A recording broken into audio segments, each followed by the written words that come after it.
Company, always on the run. Destiny is a rising sun.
Completely took out that target over there too. This is pretty much good. These out here are not as good. I mean, and then as you see, yeah, that's the one that was dead on. I mean, the farther out you go, the worse score is. So they all try to get in here. As you see, a lot of them can nail right in. There. Oh, I tried to set something over. Rockets, they pretty much just lined across. That's why they were firing two at a time. I gave them the closest one to the target. That's the target right there. Yeah. That's dead center, right on the target. And then this screen, every time I click on something like rank conventional, which we saw a lot of right over here going on, it adjusts the computer and the switches camera angles and everything back to that target. You can't cheat this out. No.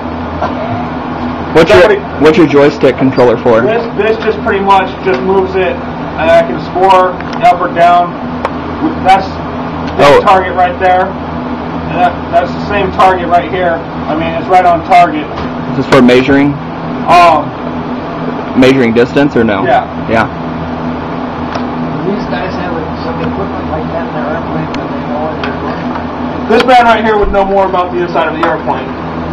Nope. No? No. Oh, okay. One of those guys out there in the microphone will tell me how many hits when you hit the target. That's how I got. See,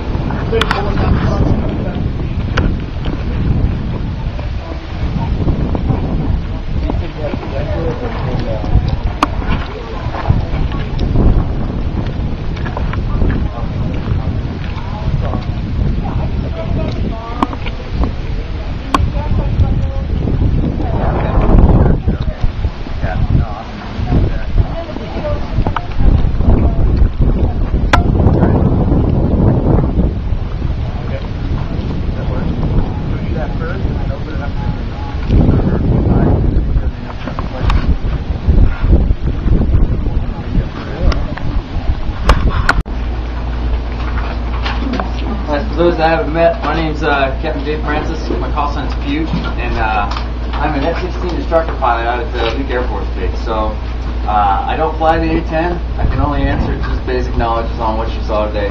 on what I know is being fighter pilot, but I can answer a lot of specific questions for the F-16. My background is I went to pilot training at Vance. I went to the Air Force Academy and then pilot training at Vance Air Force Base in Enid, Oklahoma, and then from there on to F-16 training here at Luke.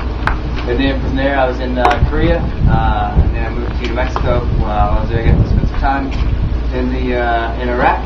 And then after I got back, I came out here to be an instructor pilot at the Luke Air Force Base. My current job there is I am the wing flight safety officer, along with 2 other officers, and we are in charge of the safety program. So I'll talk to you a couple of things about the tactical stuff, and then we'll switch it over to the safety side. The tactical stuff, just the cool stuff, to talk about the range, talk about what she does and the RMO shop does to help us as pilots. And then also a safety spin on how we as pilots as a whole can make flying out here safer. So these are some things. If you've been to any of our mid-air collision briefings before, you may have got one of those, but hopefully I have enough that I can definitely get some more to Nancy. But those are some pamphlets that we've made up in the flight safety shop. You've seen up to 12 of these, and then you'll see us doing something very similar to what they do today, practicing our attacks from different altitudes, different types of attacks, low level, high altitude. We can also use them on the tactical ranges. So where she was pointing out on these ranges, besides the ranges here, like I said, we've got East Tac, North Tac, and South Tac. And what that is they're basically plowed out runways in the dirt out in the middle of the desert to simulate enemy airfields. Specifically on North Tac, they have a town set up using those sea land containers.